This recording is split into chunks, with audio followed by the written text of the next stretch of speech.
अपनी ज़रूरतों से भटकता हुआ राष्ट्र अपनी ज़रूरतों से भटक रहा है। सबसे बड़ी बात यह है कि आज जो चर्चाएं हैं, जो न्यूज़ है, चाहे वो प्रिंट मीडिया हो, चाहे वो सोशल मीडिया हो, चाहे दूसरी जगह हो, इन प्लेटफार्मों ने लोगों को जितना ही जागरूक किया है, उतना ही इस पर भ्रमित करने वाली संस्थाएं भी उत्पन्न हो गई हैं, जो लोगों को भ्रमित कर रही हैं, लोगों को, नई पीढ़ी को भ्रमित कर रही हैं। वो लोगों के अंदर एक अलग सा कॉन्सेप्ट स्थापित कर रही हैं। मतलब जिस दिशा में उनको जाना चाहिए उस दूर न जा करके वो एक अलग ही दिशा की तरफ मुड़ रहे हैं, एक अलग ही दिशा का चयन कर रहे हैं।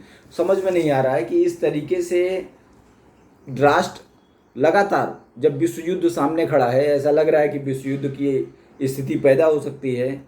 विश्व युद्ध जब होगा तो किसी न किसी तरीके से हम किसी पे अटैक करें या ना करें, पर ये तो फिक्स है कि हम पे कोई ना कोई अटैक करेगा।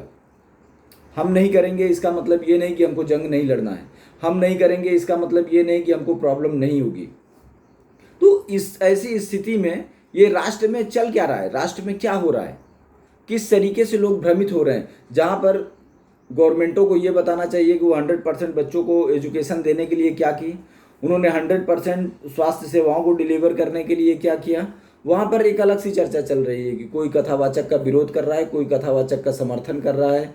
जुडिशरी में क्या हुआ, जज कितने अपॉइंट हुए, वो बताने की बजाय कोई कथावाचक को रिसीव करने जा रहा है, कोई कथावाचक के पोस्टर पे कालिख पोत रहा है। ये एक सोशल वर्क है। कथावाचक सोसाइटी से लेना देना होता है, उनका जो भी लेना देना है वो सोसाइटी से। आखिर पॉलिटिकल लीडर्स वहाँ क्यों नज़र आ रहे हैं, पॉलिटिकल पार्टियाँ वहाँ क्यों नज़र आ रही हैं, जो ये खर्च कर रहे हैं, जो भी ये खर्च कर रहे हैं, ये पब्लिक का पैसा है।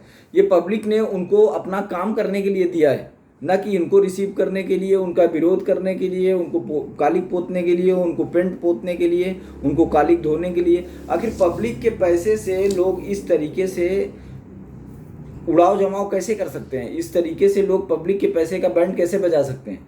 आखिर उनको ये बताना चाहिए कि उन्होंने इतने साल में कितने हॉस्पिटल्स बनाए, उन्होंने स्वास्थ्य सेवाओं के विकास के लिए क्या काम किया, हर बच्चा एजुकेशन में बराबर हिस्सेदारी पा सके उसके लिए उन्होंने क्या किया। एजुकेशनल सेक्टर में वो लोग जो दिमागी तौर पे ताकतवर हैं, वो लोग जो दिमागी तौर पे एजुकेशन को ऊंचाइयों पे ले जा सकते हैं, उनको प्रमोट करने के लिए क्या किया। हमारे पास दो विकल्प होते हैं एजुकेशन सेक्टर में। पहला, जो लोग कमज़ोर होते हैं हम उनकी मदद करते हैं, उनको हम आगे बढ़ाने की कोशिश करते हैं, पर इसका मतलब ये नहीं कि जो लोग मजबूत हैं हम उनको डाउन कर देंगे, क्योंकि दुनिया अपने सभी बच्चों को आगे बढ़ाने की कोशिश कर रही है। जो लोग ताकतवर हैं उनको और ताकतवर, जो ताकतवर नहीं है उनको उनके बराबर ताकतवर।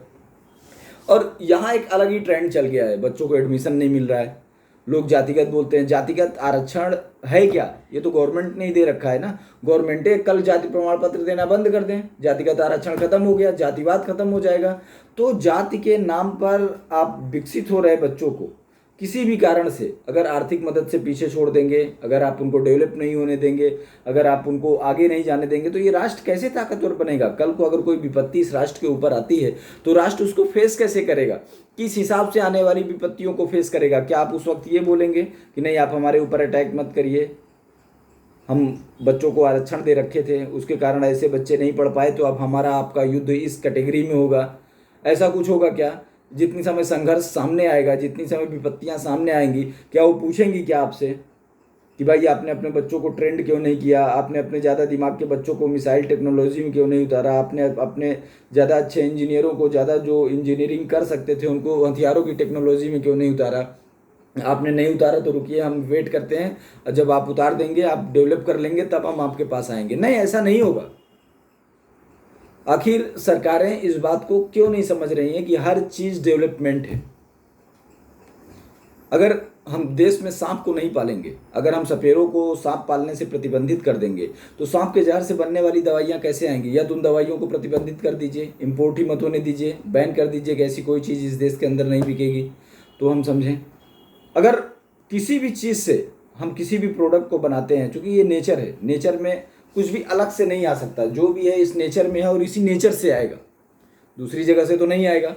तो ये चीज़ जानना बहुत ज़्यादा ज़रूरी है कि कहीं ऐसा तो नहीं कि इंटरनेशनल शक्तियाँ षड्यंत्र करके कभी मर्सी के नाम पर, कभी पशु सुरक्षा के नाम पर, इसके उसके नाम पर इस देश में ऐसे एक्ट बना दे रही हैं कि उनका बिजनेस सुरक्षित रहे, वो हमारे देश के लिए एक एक्सपोर्टर बने रहें, भारी लंबी रेट में वो अपना माल यहाँ पे सप्लाई करे और यहाँ पर उसी चीज़ की सप्लाई या उत्पादन पे प्रतिबंध हो।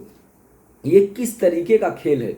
ये नई पीढ़ी को समझने की ज़रूरत है और नए दौर में नए कानूनों की ज़रूरत है। ये बहुत ज़रूरी है कि व्यापक तौर पे संविधान संशोधन किया जाए।